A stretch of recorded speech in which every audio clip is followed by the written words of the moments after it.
Masechet Moed Katan Dasbet.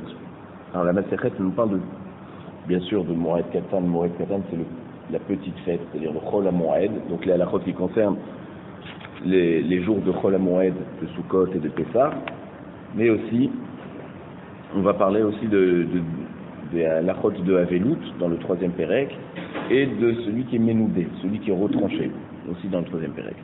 Mais donc déjà la première Mishnah nous parle de Chol HaMoed, de ce qu'on a le droit de faire pendant Chol HaMoed. Mashkin bet hashlachim ba moed. La Mishnah nous dit on a le droit d'arroser, d'irriguer un champ qui s'appelle bet hashlachim. Bet hashlachim c'est un champ qui n'a pas, ça veut dire, il ne se suffit pas des pluies pour être irrigué. Il faut, à part ce qu'il reçoit en pluie, il faut l'irriguer avec de manière manuelle, d'accord, que il faut une intervention humaine pour que ça puisse pousser quelque chose de ce champ, dans ce champ. C'est-à-dire, par exemple, tu peux avoir un champ qui se trouve en montagne. Pourquoi? Parce que donc la pluie ne rentre pas directement dans le sol, elle descend. Donc il faut, à part la pluie, il faut l'irriguer. Donc on a le droit pendant Chol HaMoed. Pourquoi? Parce que effectivement, s'il ne l'arrose pas, il va avoir un hefsed. Il va avoir quelque chose. Et on a dit qu'on a le droit de travailler, de faire des melachot pendant Chol HaMoed, à condition que si on ne les fait pas, on va avoir un hefsed, une perte. Veva Shvi'it, pareil pendant la Shvi'it, l'année de la Shvi'ita, on a le droit d'arroser ce champ. Ben mimayan chez Yatsa Batrila, ben mimayan chez Lo Yatsa Batrila. Et quand on dit qu'on a le droit de l'arroser, c'est soit par une source qui vient de jaillir et qui n'a pas encore de parcours bien défini. Et là, il oriente cette source qui a jailli pour la faire passer par son champ. Ben mimayam shelo yatsa batrila. Soit s'il s'agit d'une source qui a été, ça veut dire qui a jailli il y a longtemps et qui a un endroit déjà bien défini pour passer. Aval en mashkin lo mime agshamim velo mime akilon. Mais on n'a pas le droit d'arroser ce champ avec de l'eau de pluie qui a été ça veut dire rassemblée dans un même endroit. Vélo mimé akilon, c'est un puits en fait qui a de l'eau de pluie qui est entreposée dedans. Pourquoi on n'a pas le droit? Parce que de ces endroits, il faut beaucoup de fatigue beaucoup d'efforts pour pouvoir puiser de cette eau et l'amener jusqu'au champ. Et c'est pour ça que arroser le champ avec. Donc ce qu'on permet, bien sûr c'est quelque chose lorsqu'il y a un hefsed, mais il ne faut pas que ça demande une tirra yetera, un effort trop grand. Ven aussi mugiot la gefanim. La Mishnah nous dit aussi ce qu'on n'a pas le droit de faire pendant Chol HaMoed, c'est de faire des sortes de trous qu'on faisait en dessous les vignes pour pouvoir les remplir d'eau et que ça soit toujours humide, l'endroit où il y a le cep de vigne. Et ça, faire des trous comme ça autour de la vigne, c'est très fatigant, donc on n'a pas le droit de les faire pendant Chol HaMoed. Rabbi Elazar ben Azariah Omer, en aussi meta ama batechila ba moed veva shvi'it. Rabbi Elazar nous donne une autre halakha, il nous dit, Rabbi Elazar ben Azariah, si on voudrait faire une sorte de sillon dans le sol pour pour acheminer de l'eau d'un puits vers le champ, pour que n'importe quel endroit du champ soit irrigué, ça c'est la hama. On n'a pas le droit de la faire quand elle est nouvelle, pendant Chol HaMoed, parce que c'est fatigant. Mais, c'est-à-dire de la ranger, ça on a le droit. Et par contre aussi pendant la Shvi'it, on n'a pas le droit de la faire pour la première fois pendant la Shvi'it. Par contre, Chachamim se cholkim sur Rabbi Elazar ben Azariah, et ils disent aussi Nata'ama batechila bashvi'it ou metaknin natamekulkalot bamoed. Chachamim se cholkim, ils disent que non, on a le droit de faire une nouvelle ama pendant la Shvi'it, donc ça ne s'appelle pas une melacha qui est interdite pendant l'année de la Shvita, On a le droit de faire ce sillon même pour la première fois. Et pendant Chol HaMoed, effectivement, on n'a pas le droit de faire pour la première fois, mais on a le droit d'arranger ces sillons pour que, par exemple, s'il y a des mauvaises herbes qui sont tombées dedans ou des pierres qui empêchent l'eau d'arriver de partout dans le champ, ça on a le droit. Parce que c'est pas très fatigant. Ou metaknin et qu'il coulait à Maïm chez Birshut Arabim. La Mishnah nous dit qu'on a le droit d'arranger c'est-à-dire, c'est quoi qu'il coulait à Maïm? À l'époque, on avait des puits, d'accord, pour pouvoir garder l'eau potable. Et si dedans il y a quelque chose qui est rentré du Reshut Arabim, qui abîme l'eau, d'accord, qui est pas propre, on a le droit de boucher les trous par lesquels le zével, par exemple, il est rentré dans les puits. D'accord? Si par exemple du zével, il y a des choses qu'on jette, qui traînent dans la rue, qui sont tombées, on a le droit de boucher l'arrivée de ces choses dans le puits. Vechotmin otam. Et on a le droit on a le droit de nettoyer ces puits, par exemple en enlevant les grosses pierres ou de la terre qui sont tombées dedans. On a le droit, ça, pendant la mode. Ou metakin et tadrachim. On a le droit d'arranger les routes qui ont été abîmées à cause du grand nombre de pluies, ou alors par exemple qu'il y a eu des ronces piquantes qui sont sorties de ce sol sur la route et qui peuvent mettre en danger les gens. Vet arechovot, on a le droit aussi d'arranger les rues. Pourquoi? Parce que dans les rues en général il y a des marchands qui s'arrêtent pour vendre des choses et donc il faut que la rue elle soit propre. Vemi et mikvot amaim. Pareil pour les mikvaot, qu'il faut qu'ils aient minimum 40 CA d'eau. Donc on a le droit d'arranger, de les remplir de compléter ce qu'on a à remplir pendant Chol HaMoed. Mais aussi une kol sorkei arabim. Et pourquoi on a le droit de faire toutes ces choses? Parce qu'en fait c'est des sorkei arabim, ce qu'on appelle des besoins du tzibour, d'accord, de la communauté. Donc lorsqu'il s'agit des choses qui ne sont pas personnelles, et qui sont pour la communauté, pour toute la ville par exemple, alors là on a le droit de faire pendant Chol HaMoed. Ou metzayenin et akvarot.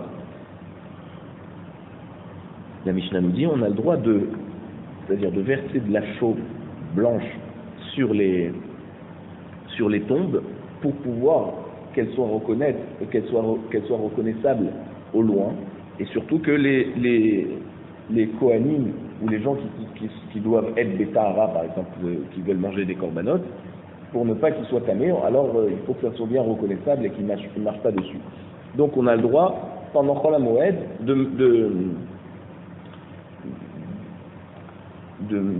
verser cette chose sur les tombes. Veyotzin af alakilaim. Et pendant Chol HaMoed, les envoyés du Beddin sortent du Beddin pour aller dans les champs et vérifier que les gens n'ont pas fait planter deux sortes de choses en même temps, deux sortes de végétaux sur le même champ en même temps, sans avoir bien délimité une séparation entre les deux sortes. Et s'ils trouvent des kilaïm, eh ben, ils ont le droit d'arracher ces plantations. Ça, c'est la Mishnah. La Gemara nous dit comme ça. Hashta yeshlomar mi Mariam sheyatsa batrila de atelein poulet. Mashkin mi Mariam shelo yatsa batrila de lo atelein poulet mi Baria. Donc la Gemara nous dit, si la Mishnah nous a enseigné que même d'une nouvelle source qui a jailli pendant la fête, on a le droit, et c'est quoi le problème si c'est une nouvelle source? C'est qu'on craint que le sol qui est autour de cette source,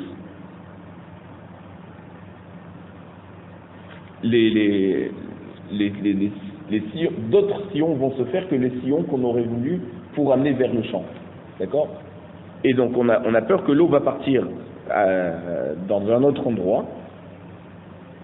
Et donc c'est pour ça que on a quand même dit mashkin, ça veut dire malgré tout on a le droit de faire un sort de sillon pour amener cette source qui a jailli jusqu'au champ.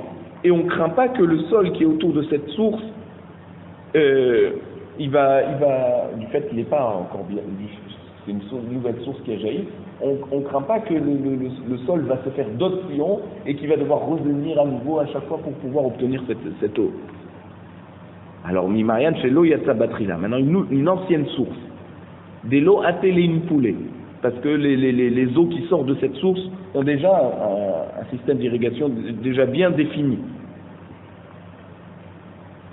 Mibaria, alors on se pose la question, est-ce qu'on a le droit bien sûr que c'est évident qu'on a le droit d'arroser le champ, d'irriguer le champ d'une ancienne source. Tout le problème vient d'une nouvelle source. Si on te dit qu'une nouvelle source est bon, alors quand chacun d'une ancienne source, qui n'a pas à craindre que l'eau va s'éparpiller à droite à gauche et qui va devoir à chaque fois refaire des sillons. Quand c'est une ancienne source, c'est déjà bien défini. Si ça l'arrange, cette source, pour irriguer son champ, alors va dire que c'est permis. L'Agmara répond Amré Ipterir. On a dit au Beth Midrash qu'on a besoin que la Mishnah nous précise qu'on a le droit d'irriguer son champ même avec une ancienne source. Pourquoi? Itana Marian Shiatsa Batrila. Si on nous parlait en fait que d'une nouvelle source et qu'on nous permettait ça, Hava Amina, Hacha ou des Bet Ashlachim in Bet Baal Lo. On aurait pensé que quand la Mishnah nous a permis d'irriguer un champ avec une nouvelle source qui a jailli pendant la fête, c'est seulement parce qu'on est en présence d'un cas particulier, d'un terrain de Bet Ashlachim. Bet Ashlachim, c'est donc un terrain qu'on a besoin d'irriguer à part la pluie qu'il reçoit. Il ne se suffit pas de la pluie. Donc c'est pour ça qu'on a le droit de l'irriguer pendant Chol HaMoed. Mais Beta Baal, alors c'est quoi un Beta Baal? C'est un champ qui est normal, qui se suffit de l'eau de pluie et qu'on n'a pas besoin d'irriguer. Alors on aurait pensé que non, on n'a pas le droit d'arroser ce champ. Pourquoi? Mishum de Atélin poulet. Parce que cette nouvelle source qui a jailli pendant la fête, ce qu'on craint, c'est que le terrain qui est autour de cette source va perdre de sa forme et donc l'eau va un peu couler un peu partout et donc on va devoir beaucoup faire d'efforts pour pouvoir faire en sorte que l'eau qui jaillit de cette source puisse aller jusqu'au champ, quitte à revenir plusieurs fois pendant la fête. Et donc là, si la Mishnah nous avait parlé que d'une nouvelle source, on aurait dit mais seulement pour Bet Ashlachim, mais Bet Baal, un terrain normal, non, on n'a pas le droit. Aval Marian chez l'eau Yassabatrila. Par contre, une ancienne source, des lots athéléine poulet, parce qu'on ne craint pas que le champ qui est à côté de cette source va perdre un peu de sa forme et l'eau va couler à droite à gauche et pas vraiment à l'endroit où on a besoin. Ema afilou betaba al nami. Là, on aurait pu penser que même un terrain normal qui n'a pas besoin d'être arrosé, qui se suffit des eaux de pluie, puisqu'on ne craint pas que le sol va s'abîmer autour de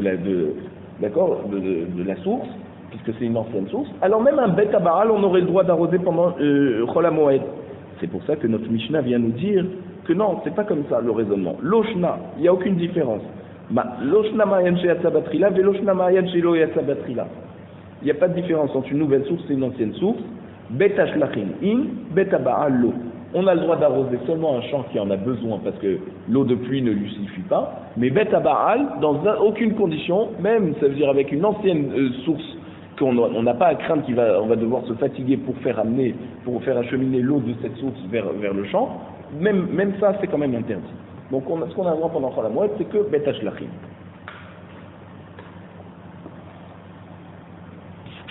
La Mishnah nous dit Bet Ashlachim. Donc la Gemara nous explique qu'est-ce que c'est. Umay mashma de hay Bet Ashlachim.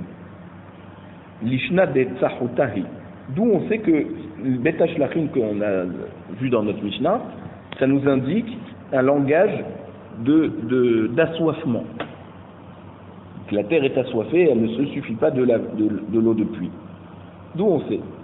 Dirti, Beata Ayef Yagia.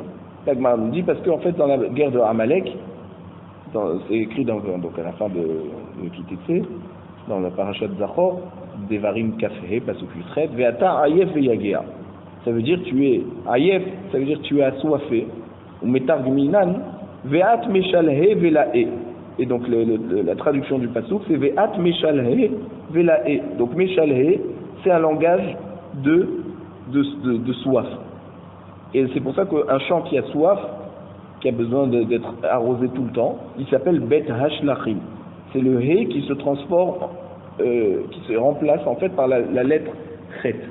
Shalhe, shalche, bet hashlachim. Maïmashmadei bet aba'al ishna de meyat vutahi. Alors la Gemara continue. Et d'où on sait que le terme de bet aba'al, ça nous indique un champ qui est savea.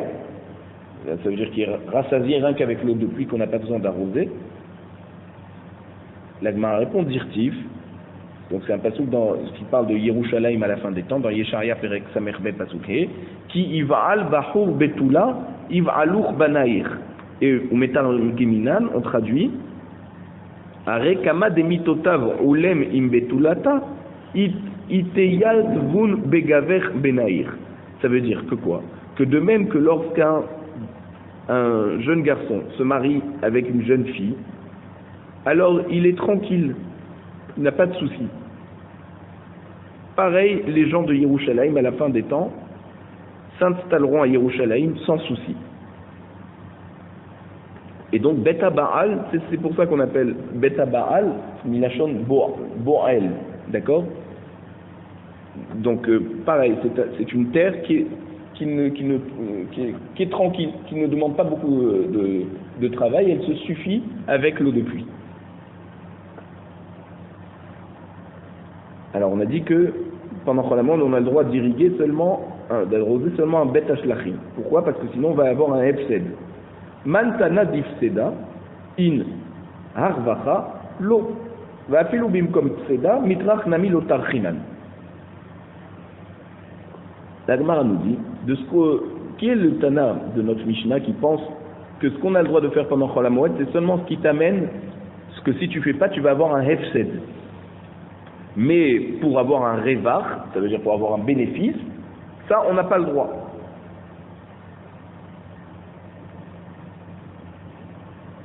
Et même quand on te permet de faire quelque chose pendant Chol HaMoed, s'il y a un hefsed, c'est seulement si tu vas pas beaucoup te fatiguer. Et c'est pour ça que la Mishnah nous dit qu'on n'a pas le droit d'arroser un bet hashlachim avec des eaux de pluie ou meakilon, c'est-à-dire de l'eau qui vient d'un entrepôt d'eau souterrain, une sorte de grotte, parce qu'il y a beaucoup de fatigue. Amar Ravuna, Amar Rabbi Elazar ben Yaakov et Rabbi Eliezer ben Yaakov. Ravuna nous dit que notre Mishnah va comme Rabbi Eliezer ben Yaakov. Ditnan, parce qu'on va voir dans la Mishnah plus loin dans Dasva Vamoudbet, Rabbi Eliezer ben Yaakov Omer, Moshrin et Amaï, mais Ilan le Ilan. On a le droit d'amener la pluie pendant Chol HaMoed, c'est-à-dire de faire passer la pluie d'un arbre à un autre arbre. C'est-à-dire s'il y a de l'eau de pluie en dessous d'un arbre, on a le droit de faire un petit sillon pour que ça puisse aller vers l'arbre voisin. Même quand c'est des arbres qui sont dans un champ qui n'est pas Bet Hashlachim, Bet Baal, un champ normal. Pourquoi? Parce que l'arbre, il faut tout le temps l'arroser. Même dans un champ de Bet Baal, il y a toujours besoin de pluie. Ou bilvat shelo yeshket asadekula, à condition qu'il ne va pas commencer à arroser tout le champ. Juste l'endroit où il y a l'arbre. Et on voit que Rabbi Eliezer ben Yaakov, il a interdit d'arroser tout le champ parce que là-bas c'est un révar. Et donc ce qu'on a le droit de faire pendant Chol HaMoed, c'est seulement ce qui est un hefsed, mais pas un révar. La Gemara nous dit ah non, Emour dishma tale de Rabbi Eliezer arvacha de l'eau. Ça veut dire, on peut entendre des paroles de Rabbi Eliezer ben Yaakov qui dit qu'on n'a pas, c'est-à-dire qu'il penserait qu'on n'aurait pas le droit de faire une mélacha pendant Chol HaMoed pour avoir un bénéfice. Mais, tirabim comme pseda, mishema atle. Mais une mélacha que si on la fait pas, on va avoir un hefsed. Mais à part ça, elle fatigue beaucoup. Qui te dit que d'après Rabbi Eliezer ben Yaakov, ça sera interdit? Ce que Rabbi Eliezer ben Yaakov te fait comme différence, c'est seulement hefsed et revar. Mais il prend pas en compte le inyan de la fatigue, de la tirra. S'il y a un F7, peut-être d'après Rabbi Eliezer ben Yaakov, même s'il y a beaucoup de tirra, on aurait le droit. Et donc ça n'irait pas comme notre Mishnah.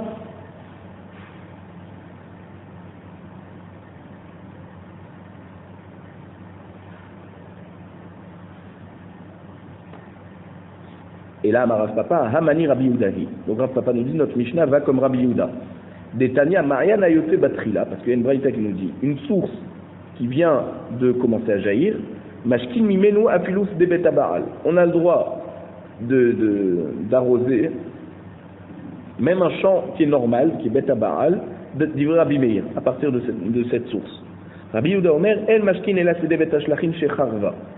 Et Rabbi Yehuda est Cholek, il dit non, une nouvelle source, on ne peut l'utiliser que pour arroser un champ de Bet Hashlachim, c'est-à-dire qu'il y a besoin aussi d'arrosage et pas seulement des eaux de pluie. Chez Harva, c'est quoi Bet Hashlachim chez Harva? Ça veut dire que si on ne l'arrose pas, il va être détruit. Donc il va avoir un F7. Rabbi Eliezer ben Azaria Omer, Lokar velokar. Rabbi Eliezer ben Azaria n'est ni d'accord avec Rabbi Meir et Rabbi Yehuda. C'est-à-dire que lui, il dit on n'a pas le droit d'arroser même un Sedebet Hashlachim d'une nouvelle source, soit Ben Shecharba, Ben Shilocharba. La Gemara va expliquer ce que c'est. Yater Alken Amar Rabbi Yehuda. Plus que ça, a dit Rabbi Yehuda. C'est-à-dire, par le fait que Rabbi Yehuda a été mahmir de ne pas arroser d'une nouvelle source un Bet Baal, il a dit on a le droit seulement de faire un Bet Hashlachim. Eh bien, lui, il interdit même un Bet Hashlachim. Rabbi Eliezer ben Azaria. Lo yafne Adam amat ha'mayim veyashke leginato l'chorbato bechulo shel moed. Donc lui, il dit une khumra en plus que Rabbi Yehuda. Il dit qu'on n'a pas le droit de faire, par exemple, s'il y avait donc le ruisseau d'eau, le ruisseau d'eau de pluie qui passait à côté de son champ. Il n'a pas le droit de faire un petit chemin pour que ça aille directement dans son jardin et arroser son jardin ou les khourbato. Khourbato, c'est quoi? C'est un pardès qui a été détruit. C'est-à-dire il y avait un verger où il y avait beaucoup d'arbres et que ça a été détruit et donc on a labouré là-bas. On a labouré, on a semé quelque chose de nouveau. Ça c'est khourbato. On n'a pas le droit de faire ça pendant Chol HaMoed parce qu'il y a beaucoup de fatigue. Maï Charva, la Gemara demande, c'est quoi la kavana de Rabbi Yehuda qui avait dit et la cédé Bet Hashlachim chez Charva? Et les Macharva Mamash, ça veut dire si tu veux me dire que le terrain c'est complètement asséché, la Mali des Mashkela, alors à quoi ça sert de l'arroser? Si c'est déjà détruit, ça ne sert plus à rien de l'arroser. Amar Abaye, chez Charva mi Marianze veyatzala Marian Acher. Abaye répond non, c'est quoi Bet Hashlachim chez Charva? Ça veut dire que il y a une source qui avait l'habitude de l'arroser qui s'est asséchée, mais à côté de ce champ, il y a une autre source qui est venue. Et donc c'est pour ça que, comme on a l'habitude d'arroser ce champ, si on ne l'arrose pas, alors on va avoir un grand F7. C'est pour ça qu'on a le droit de dévier cette nouvelle source pour qu'elle puisse aller sur le champ. Rabbi Eliezer ben Azaria Omer, Lokar velokar. Et là, Rabbi Eliezer ben Azaria intervient et dit non, Loshna charav mi Mariana, veloshna lo charav mi Mariana. Il n'y a aucune différence entre un champ de Bet Hashlachim qui a été asséché, c'est-à-dire que la source qui avait l'habitude de l'arroser, de l'irriguer, s'est asséchée. Et il n'y a aucune différence si lo charav mi Mariana. Ça veut dire que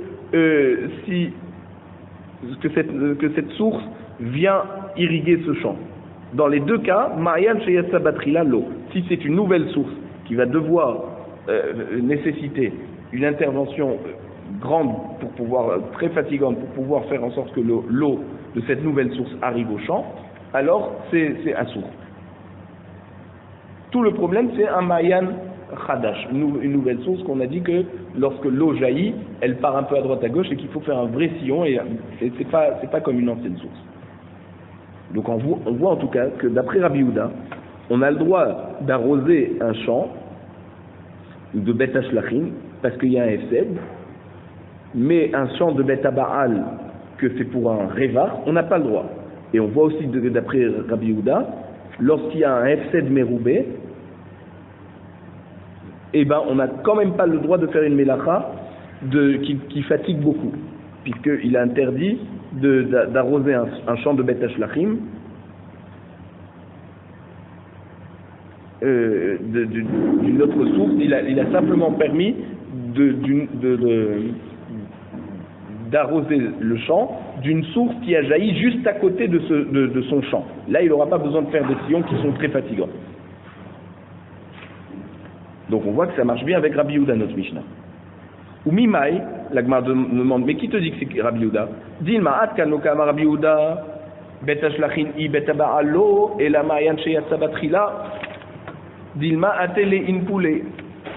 Aval ma'yan shelo yatsa batrila delo atele in poule. Afilu bet ba'al nami. Donc la Gemara nous dit, peut-être que notre Mishnah ne va pas comme Rabbi Yehuda. Parce que ce qu'a dit Rabbi Yehuda, qu'un champ de Beth Hashlachin, on a le droit de l'arroser pendant Chol HaMoed et pas un champ de Beth Baal, c'est seulement pour une nouvelle source, parce que comme c'est une nouvelle source, l'eau qui sort juste à côté de cette source, les sillons qui se forment autour de cette source ne sont pas encore définitifs, et donc si ça ne va pas aller vers son champ, il va devoir arranger et faire beaucoup de travail pendant Chol HaMoed. Mais une source qui est ancienne, des lots à téline poulée, où on ne craint pas qu'elle va tomber, c'est-à-dire que l'eau de pluie ne va pas aller vers son champ, Afilou Beta Baal Ami, peut-être que là, même un Beta Baal, Rabbi Yehuda, il permettrait. Et donc, Rabbi Yehuda n'irait pas comme notre Mishnah qui interdit d'arroser le Beta Baal, même avec une ancienne source où il n'y a pas de fatigue pour pouvoir faire en sorte que l'eau arrive jusqu'au champ. Et donc on n'a pas de preuve que notre Mishnah va comme Rabbi Yehuda.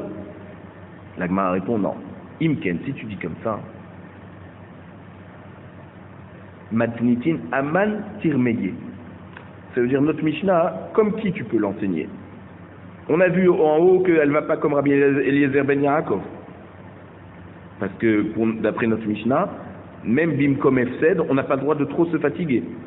Et Rabbi Eliezer ben Yaakov, lui, il ne rentre pas dans ce sujet, est-ce qu'on se fatigue ou pas. Lui, il permet Bimkom Esed, dans toute situation. Et on a dit qu'elle ne va pas comme Rabbi Meir, parce que nous, on a vu que Rabbi Meir, il permet même d'arroser un Beta Baal pendant Chol HaMoed.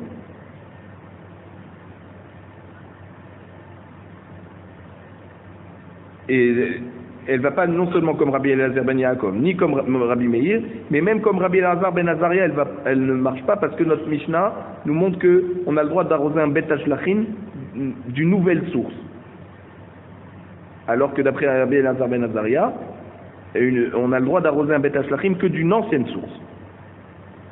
Alors, et là, les Rabbi Yehuda, l'Oshna, Marian Sheyatsa Batrila, Velo Shna Marian Shelo Yatsa Batrila, Bet Hashlachin in, Bet Baal lo. Donc il faut dire que d'après Rabbi Yehuda, il n'y a aucune différence entre une nouvelle source et une ancienne source, et que dans les deux cas, on a le droit d'arroser un Bet Hashlachin et on n'a pas le droit d'arroser un Bet Baal.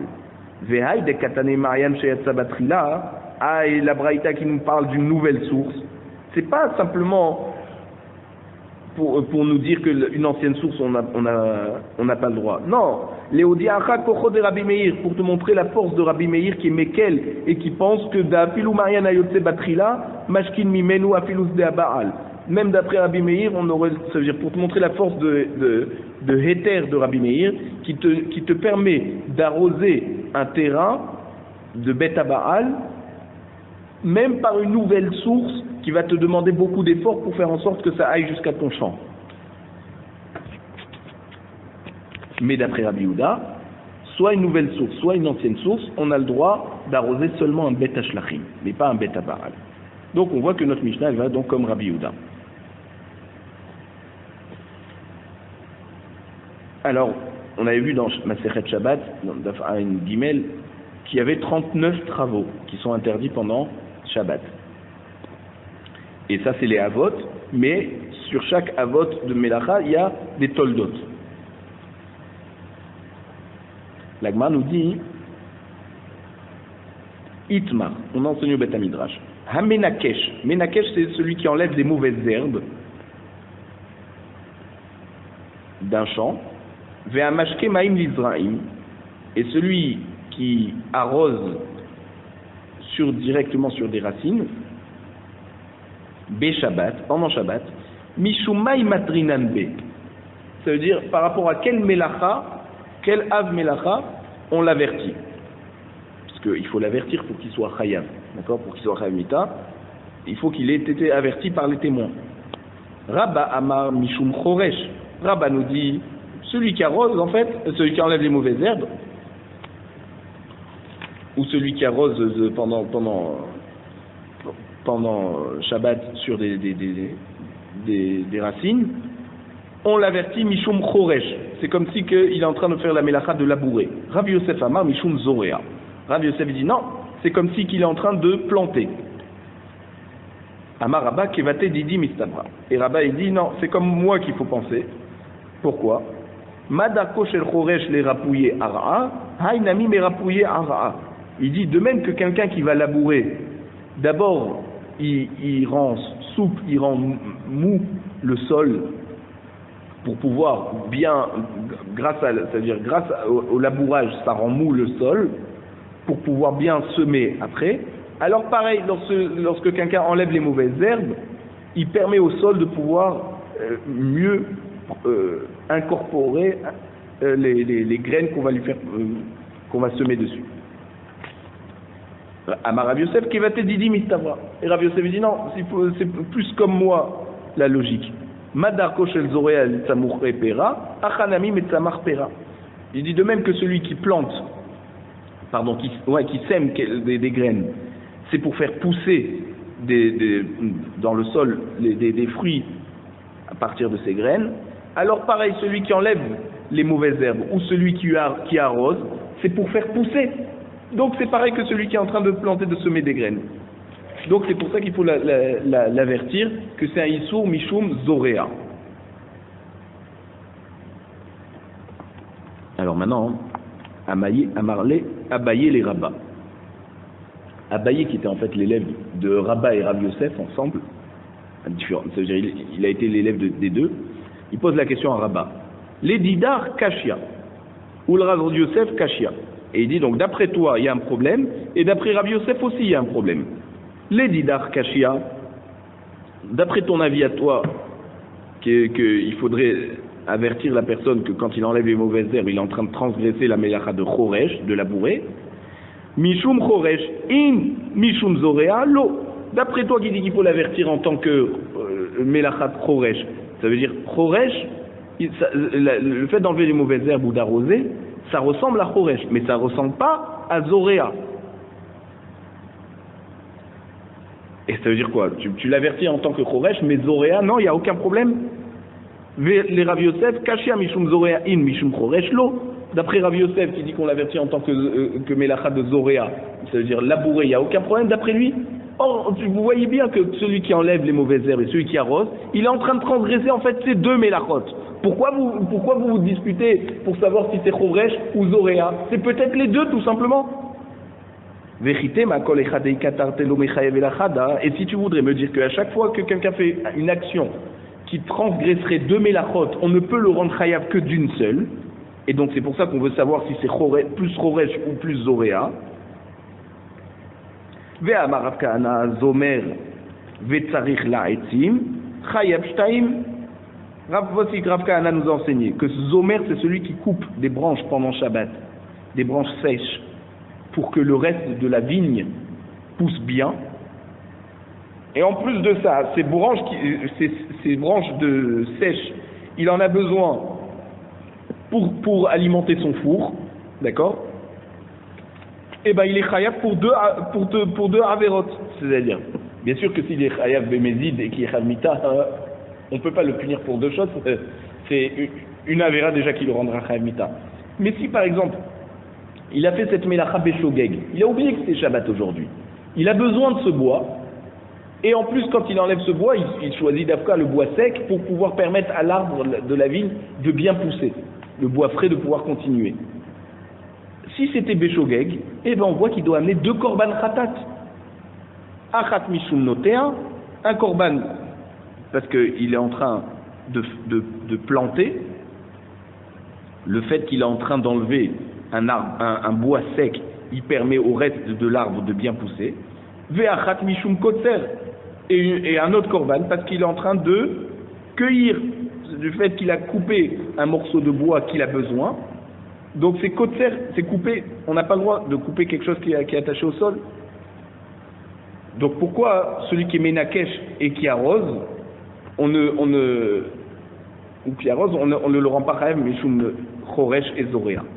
Kashia, Kadmar nous dit effectivement, c'est une bonne question que Abaye a posée à Rabba, et une bonne question qu'il a posée à Rabbi Yosef. Itivé Rabbi Yosef les Rabba. Maintenant, Rabbi Yosef va poser une question à Rabba. Hamenakesh, voici qu'il y a une braïta qui nous dit que celui qui enlève les mauvaises herbes. Donc c'est de ça qu'on parle. Ve'amechapé, mechapé c'est celui qui recouvre des racines avec de la terre, parce que c'est des racines qui doivent être en dessous le sol. Donc il met de la terre dessus. L'ekil haïm, et il fait ça pour des graines, deux sortes de graines qu'il a plantées en même temps, de deux végétaux en même temps. Loké, il reçoit malkout, parce qu'il a transgressé la avera de sadecha lotizra kilaïm. Rabbi Akiva Omer, af hamekayem.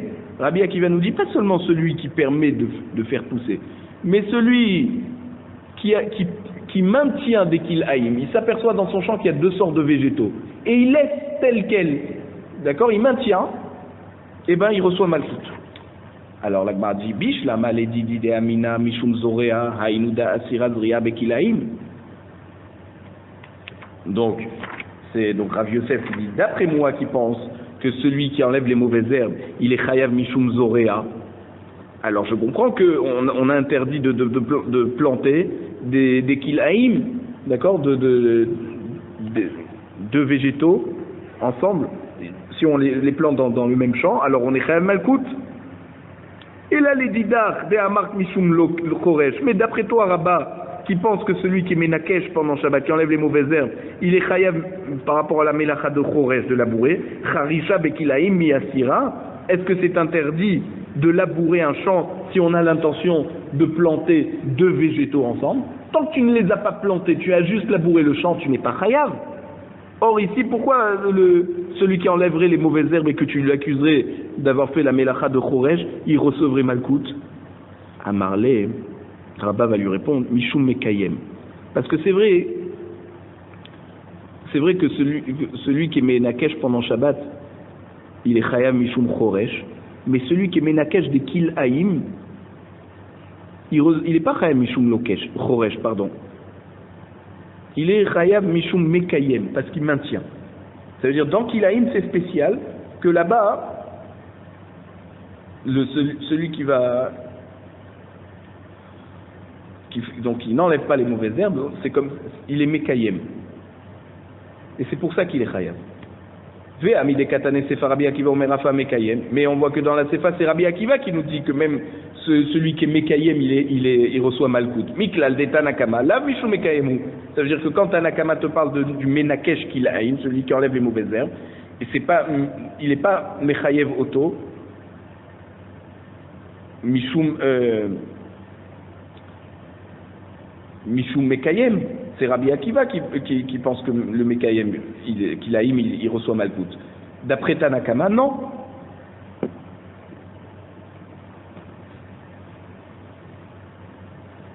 L'Agma répond Kula Rabbi Akiva. Il faut dire en fait que toute cette braïta, elle parle de Rabbi Akiva. Ou Maïta'am Kahama. Pourquoi Rabbi Akiva alors nous dit même celui qui est Mekayem? Alors l'Agma nous explique Maïta'am amenakesh ve'amechape bekilaim loke. Quelle est la raison pour laquelle celui qui enlève les mauvaises herbes ou celui qui recouvre des graines de kilaïm avec de la terre, il est chayav malkout?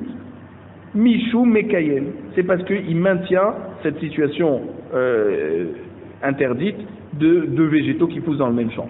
Chez Rabbi Akiva Omer, afa mekayem. Parce que Rabbi Akiva nous dit pas seulement celui qui plante des kilaïm, il est chayav, même celui qui les maintient. Il n'a pas planté, il les découvre dans son champ et il n'enlève pas les kilaïm. Il est chayav mishum malkout. Maïtama de Rabbi Akiva. Et pourquoi Rabbi Akiva il pense comme ça? Betanyasa de chalotizra kilaim. C'est vrai que le pasuk te dit tu n'as pas le droit de planter des kilaim. Enli et la zoréa, mais kayem minaïn, donc ça veut dire on n'a pas le droit de planter, mais d'où je sais que celui qui maintient, qui découvre dans son champ dès qu'il haïm et qui ne les enlève pas, il est chayav, tanoud lomar, qu'il haïm sadecha lo. C'est-à-dire, on a dit sadecha lo tizra qu'il haïm, alors il dit, on fait une dracha, comme si ce n'est pas écrit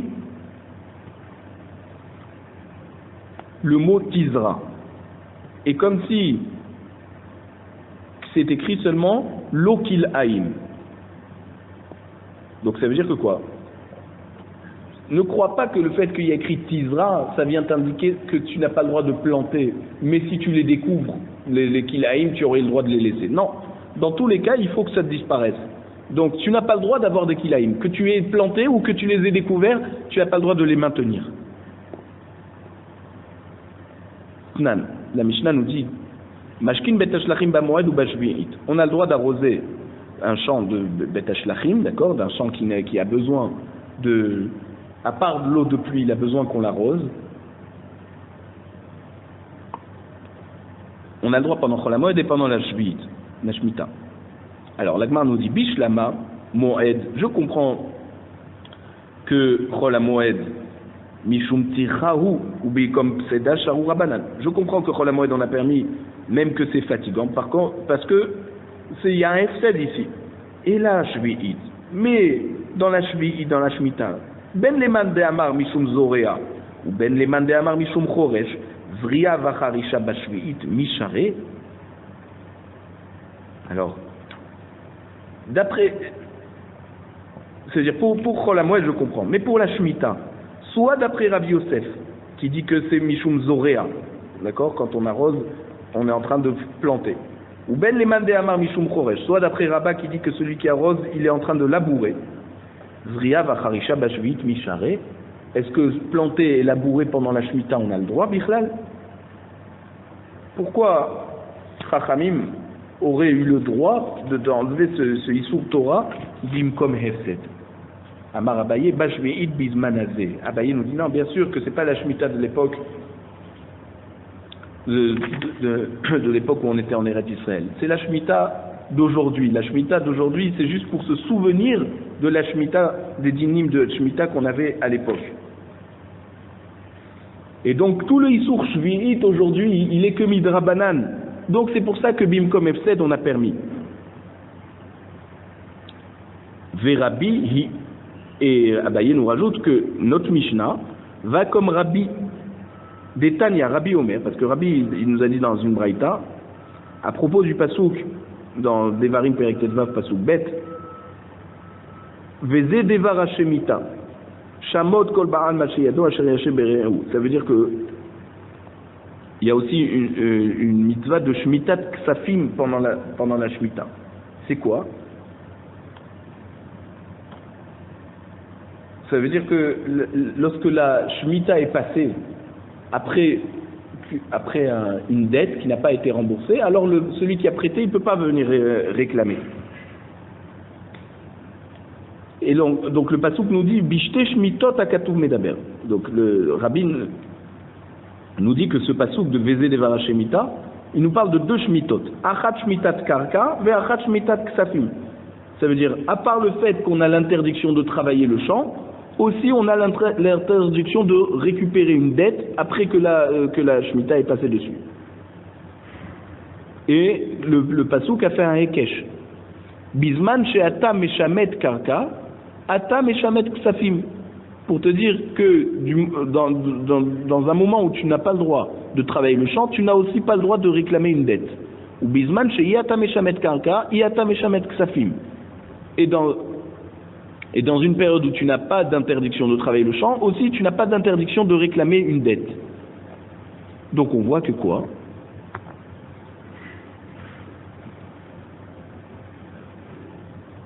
Qu'il y a aujourd'hui la Shemitah, une Shemitah midrabanan. Ça veut dire que ce n'est pas l'interdiction minatora. Et c'est aujourd'hui. Et c'est pour ça que comme aujourd'hui la Shemitah elle est drabanan, alors c'est pour ça qu'on a été mekel bimkom hefsed. Rava Amar Rafilutema Rabanan. Rava te dit non, tu n'es pas obligé de dire que ça va comme Rabbi. Ça peut être comme Rabbanan qui pense que même aujourd'hui, la Shemitah, elle est Minatora. Pourquoi? Comment on va répondre? On va dire Avot Asar Rachamana. Donc, ce qu'on n'a pas le droit, ça veut dire, c'est des Avot Melachot qu'on n'a pas le droit de faire pendant la Shemitah. Ça veut dire semer ou labourer. Mais des Toldot, Lo Asar Rachamana.